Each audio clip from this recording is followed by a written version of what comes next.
And so I know so part of your work is doing the coaching and Yeah. you coach people. Yeah. So what's the biggest lesson you've learned like in your experience coaching, and like when you started, what were you doing? What's something you did like when you started that now like you don't do anymore? You know what I mean? There's probably a Let lot, me but like there's think. probably a couple things that you're like, now I learned from my mistakes. Don't do this, don't do that.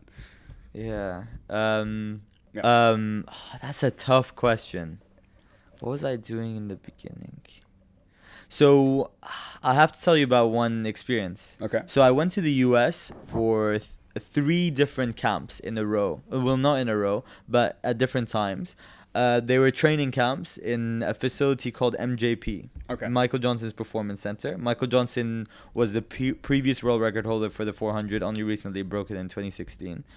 And has an amazing facility made for like athletes to improve. It's like one of the best facilities in the world for athlete development. NFL guys, NBA guys, all the top athletes around the world, from all around the world, come to train there to improve. I went there when I was in 2015, right? And I learned so much from just training there. I was training, and then a year later I went again, and I was doing half training, half coaching, just to get Okay. Yeah, that work experience. experience. Yeah, You know? yeah, I was sure. I wasn't even thinking about being a coach. I was just doing it for fun.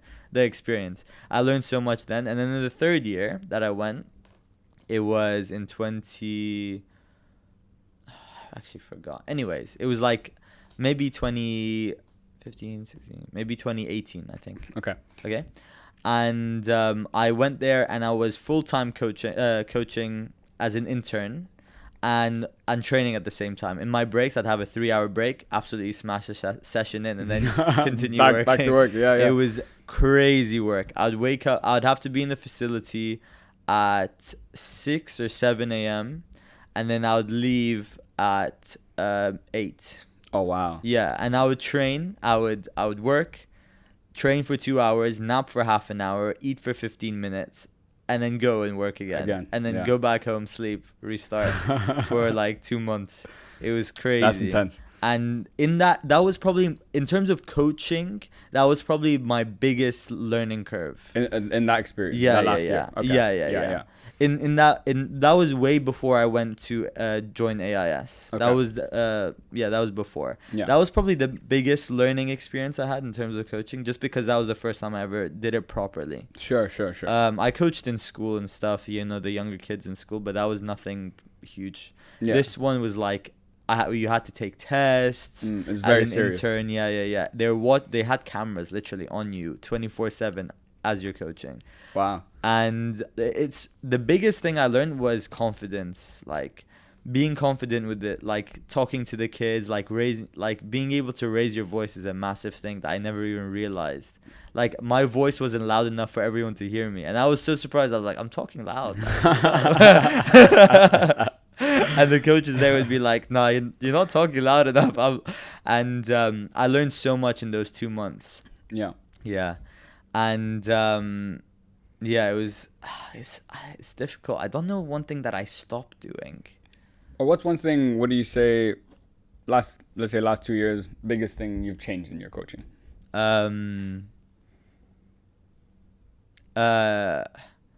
Probably learning to tell if the athlete is actually tired or if they're messing with you. Oh, really? Yeah. Or if they're just being lazy. Okay, so picking it up, like, I know you're fucking around today. Like, move your ass. Okay. Yeah. That's probably the biggest thing. Okay. That's an important thing. And being able to push them is good. Like, being able to motivate them. Yeah. You know? Yeah. Oh, I love those motivational talks before a big final rep, you know? Get all the athletes together. Guys, come on. It's the last one. This is when it counts. Yeah, bring it home. Visualize your last 50 meters of the race. The guy's 2 meters in front of you. This is the rep that's going to get you to chase him down. Exactly. Yeah. You know? So being confident in what you're doing, I guess speaking loudly is also important. Yeah. And being able to motivate your athletes and understand them and how they work, and you know, like you said, when they're tired, when they're not tired. Yeah. It's super important. Yeah. You've worked with probably some incredible athletes and people over the years. Oh yeah, you know, like some of the top guys. Yeah. What's the best piece of advice you ever got from the athletes? There's probably a lot. Yeah. But let's say 2 or 3 that you really have stuck in your head and that you carry with you now.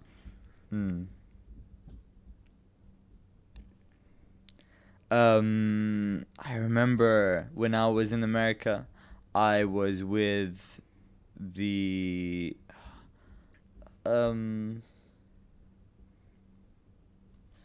I met with a coach. He's probably one of the most legendary coaches in track and field history. His Okay. name's John Smith. Okay. And he coached Olympic champions, mostly in the sprint, world record holders. I don't know, you won't know their names, but one of the biggest one that he coached, his name is Maurice Green. Okay. He had the world record for the 100, Olympic champion, world champion, like multiple times, and he's an absolute beast. John Smith, he the way he speaks to you, he like preaches almost. You just zone in and listen to him. Yeah. He was like, what did he say?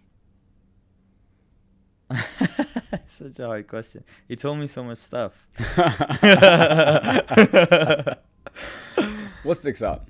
So things that stick out doesn't have to be that one thing, but maybe a couple something. He was telling me like there's no cookie cutter method. You know what that means? Yeah, like there's no bullshit. There's one. So cookie cutter is like one shape. Okay. Yeah. Okay. It's not a cookie cutter method. Everyone's different. Okay. So you need to focus on yourself. Think about it. Like, what works for you? What have you realized that where are the correlations? When you did this happened, you know? Like, there's no cookie cutter method. Your training method is going to be different. Like, it's the same thing we talked about before. Yeah. Your training method is going to be different from everyone else. one person to another person. Yeah. So you need to focus on what works for you. That's probably the best thing. Yeah. Just focus on yourself. It's a massive thing. It's very simple, but yeah, but it's a simple saying, but the meaning behind it is very like deep. I think it's about being just like more aware as well of yourself. What do I need? What do I like? What works for me? Like you said, like we spoke about earlier. Yeah. And like it's being able to find those like patterns, you know? I have 3 books now. 3 diaries, they're like this thick, of every single session I've done for the past 4 years. What? Yeah. 4 years? Yeah. Really? So like how many reps? 3 or 4 years. How many reps? How many? How many reps? What weight? What distance you're running? Like what weight in the gym you're carrying? What distance you're running in the track?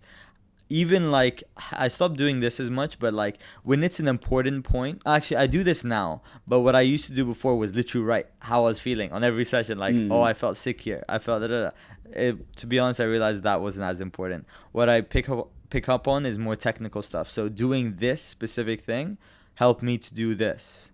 Is it important? Like is it gonna work? Does it help, like, when I go through the timing gates, did it actually make my time faster? You know what I mean? Yeah. That kind of stuff. Like, learn to realize what works for you. Yeah. No, so, looking at those books is crazy. Yeah. Looking back at those books. I can imagine. It's 3 years of work. Yeah. It's 3 years of work. Literally, like, hours in the gym, food, like, all that kind of stuff. Yeah. I can imagine it's pretty, like... Yeah. That'd be cool to look at. 4 years is crazy. I think it's 4 seasons. I can't... 4 seasons. That's